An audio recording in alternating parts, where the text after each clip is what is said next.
(1964년) 초 미국이 베트남에서 벌인 특수전 작전은 실패했으며 남베트남 정권은 응오딘지엠 사망 이후 쿠데타가 끊이지 않는 등 혼란스러운 상황이었습니다. 반면 남베트남 민족해방전선의 공세는 급격히 증가했고 북베트남도 남베트남에 정규군을 파견하며 공격하기 시작했습니다. 린든 존슨 미국 대통령은 자유진영 5방국 25개국에 지원 요청을 보냈고 한국은 미국의 동맹국 중 가장 먼저 개입했습니다.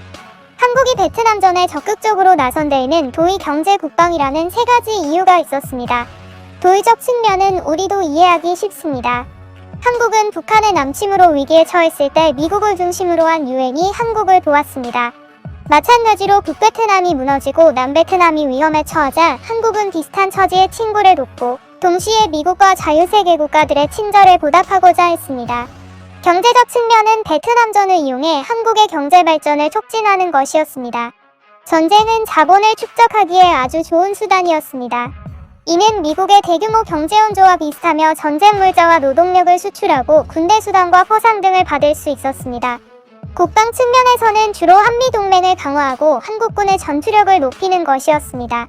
미국을 도우면서 한국은 상호방위조약에 대한 명확한 약속을 요구하는 조건을 제시할 수 있었으며 북한의 위협에 대처하기 위해 한미동맹을 강화함과 동시에 참전을 통해 미국의 대규모 군사원조를 받음으로써 한국군의 현대화와 고도화를 도모할 수 있었습니다. 베트남에 파병된 한국군은 전투부대와 비전투부대로 나뉘어 있습니다.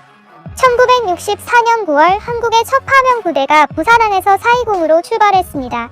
이 부대는 총 140명으로 임무병 130명과 태권도 교관단 10명으로 구성됐습니다.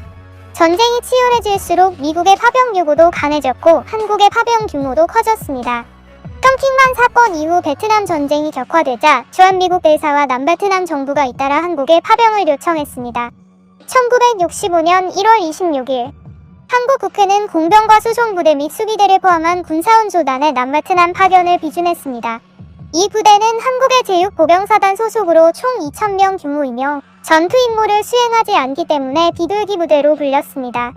3월 12일 비둘기 부대는 인천에서 420으로 출발했습니다. 1965년 8월 3일 박정희 대통령의 강력한 추진으로 세 번째 베트남 파병 결의안이 국회를 통과했습니다.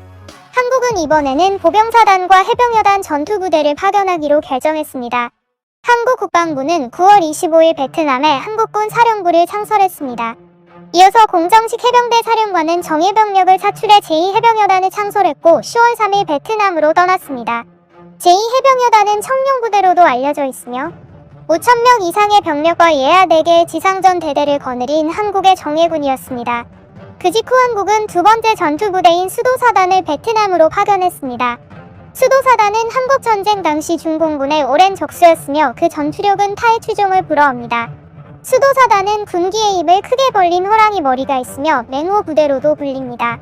1966년 4월 한국은 베트남의 육군 구사단과 수도사단 26연대 및 지원군 23,965명을 파견했습니다. 육군 구사단은 군기에 뛰어오르는 백마가 있으며 백마부대로도 불립니다. 이로써 한국군은 베트남의 3개의 대형 전투부대를 모두 배치했습니다. 베트남에 파병된 병력은 총 47,874명이었으며 교대 병력을 포함하면 베트남 전쟁 중 누적된 파병 병력은 31만 2,800명에 달했습니다. 베트남에 파병된 한국군은 한국군 사령부가 독립된 지휘권을 가지고 있었고 이는 한국이 요구한 파병 조건 중 하나이기도 했습니다. 베트남 전장에서 한국군의 전술지역은 다음과 같이 구분됩니다. 규모가 작은 청룡부대는 꽈누나이성에 배치됐으며 맹호부대는 빈딩성과 꽝찌성에, 백마부대는 푸옌성과 카노아성에 배치됐습니다. 세계 부대는 미군의 화력 지원하에 전투를 수행했으며 미군의 협조가 필요하지 않을 때는 자율적으로 전투를 수행했습니다. 한국전쟁 이후 한국은 10년 이상 미군과 훈련하며 예전보다 훨씬 강력해진 상태였습니다. 한국군은 초기에 베트콩의 엄청난 수에 압도당했지만 한국이 집중적인 반격에 나서자 베트콩과 북베트남군은 순식간에 무너졌습니다. 한국군은 1973년 3월 종전까지 10,000번 이상의 대규모 전투와 55만 번 이상의 소규모 전투를 치렀으며 4만 1,000명의 적을 섬멸하는 전과를 올렸습니다. 실종자는 3명, 전쟁포로는 기록에 없습니다. 이는 4,000명이 전사하는 동안 4만 명 이상의 적을 섬멸한 것으로 10배에 달하는 비율은 정말 굉장한 기록입니다. 미군은 한국군의 전투 전술은 매우 효과적이고 철저했다며 한국군의 전투력을 매우 높게 평가했습니다. 미국과 북베트남이 체결한 파리 평화협정에 따라 1973년이 되어서야 한국군이 베트남에서 철수했습니다. 전후 한국군이 베트남전에서 많은 베트남 민간인을 학살했다는 소문이 돌았지만 이는 소문일 뿐이었습니다. 과거는 이미 지나갔고 미래는 아직 오지 않았으며 한국의 베트남 전쟁 참전은 양국의 수교에 영향을 미치지 않았습니다. 1991년 캄보디아 평화협정이 체결된 후 베트남은 혁신 개방을 위한 다원적 외교를 시작했습니다. 그 시기 한국은 중진국으로 나아가고 있었으며 양국의 경제는 상호보완성이 강했습니다. 베트남의 발전은 한국의 자금과 기술에 의존해야 했습니다. 1992년 12월 22일 베트남은 한국과 수교를 맺었으며 협상 당시 양국은 한국의 베트남전 참전 등 과거사를 거론하지 않기로 약속했습니다. 또한 베트남도 전승국으로서 굳이 한국의 사과를 받을 필요는 없었습니다.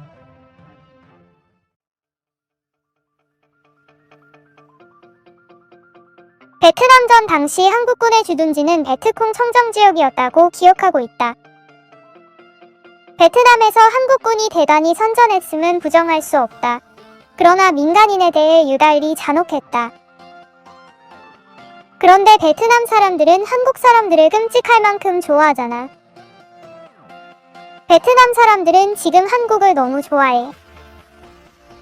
한국은 현재 동남아시아에 가장 많은 투자를 하는 나라이며 동남아 사람들, 특히 젊은 세대들이 가장 동경하는 나라이다. 베트콩을 지원하기 위해 최선을 다해 피를 흘렸던 중국이 한국보다 베트남에서 더 나쁜 대우를 받고 있다.